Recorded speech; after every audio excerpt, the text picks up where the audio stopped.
আসসালামু আলাইকুম বন্ধুরা, সকাল ব্লগ থেকে আপনাদের স্বাগত। আপনারা কেমন আছেন? আমিও ভালো আছি। দেখুন, আজকে থানকুনি পাতা দিয়ে বোয়াল মাছের রসা করব।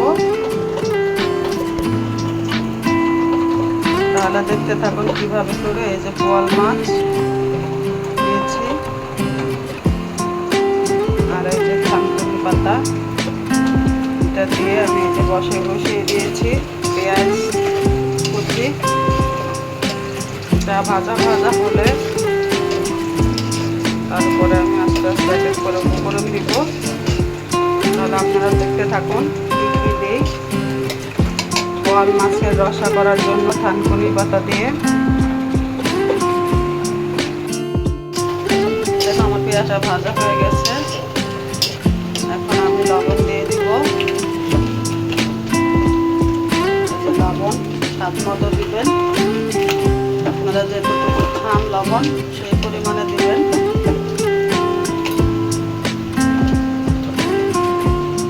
এরপরে আমি জিরার গুঁড়া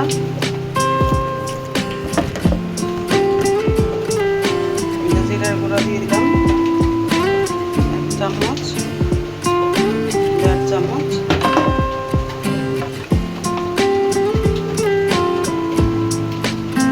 হলুদের গুঁড়া দিয়ে দিলাম 1 চামচ।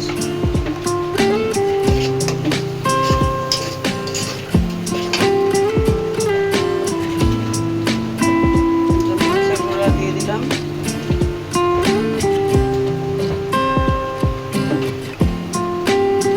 বোয়াল মাছ তো তাই একটু ভাজা করবো। আর আদা রসুনটা দিলাম না, কারণ আদা রসুনটা দিলে আসল বোয়াল মাছ হাতটা পাওয়া যাবে না। এই জন্য আদা রসুন দিলাম না। আপনারা যদি খেতে চান আদা রসুন দিতে পারেন, কিন্তু আমি দেব না।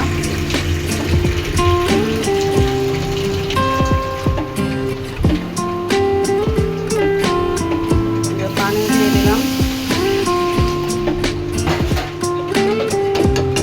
পানি একটু বেশি করে দিব, কারণ আমি মাছটা কষিয়ে নেব।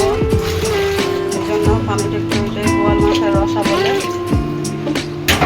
পানিটা বলক আসুক, তারপর আপনাদের দেখাচ্ছি। দেখুন আমার ঝোলটা বলক চলে এসেছে। এবার আমি মাছ দিয়ে দিব। মাছটা আমি কষিয়ে দিব, এই জন্য ভাজলাম না, কারণ ভাজলে এই মাছগুলো ফুটে।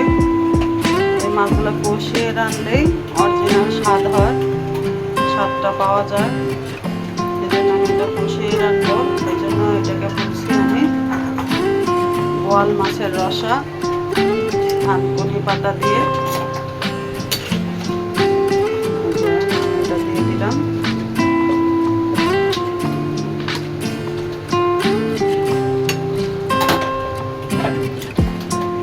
এটা বরফ চলে আসলে তারপর আমি এই থানকুনি পাতাগুলো দিয়ে দিব।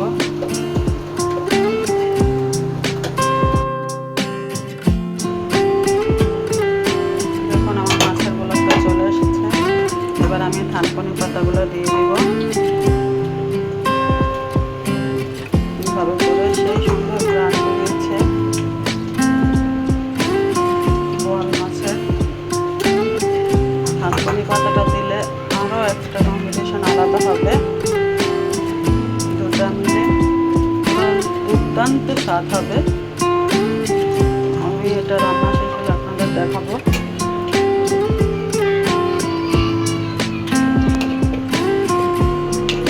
থানকুনি পাতাটা একটু শক্ত তো, এই জন্য আমি আগেই দিয়ে দিলাম। তারপর আপনাদের দেখাচ্ছি। এখন আমার বোয়াল মাছের রসা হয়ে গিয়েছে।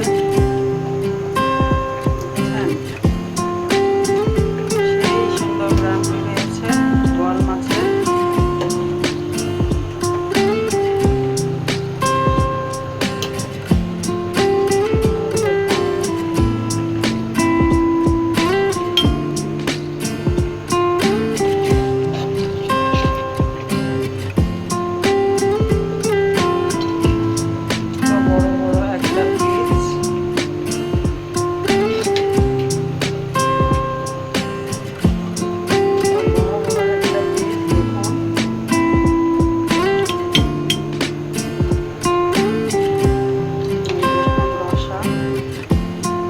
বোয়াল মাছের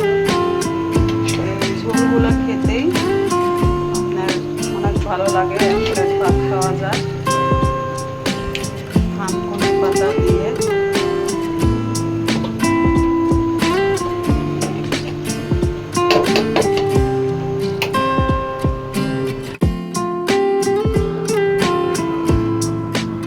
দেখুন, থানকুনি পাতা দিয়ে বোয়াল মাছের রসা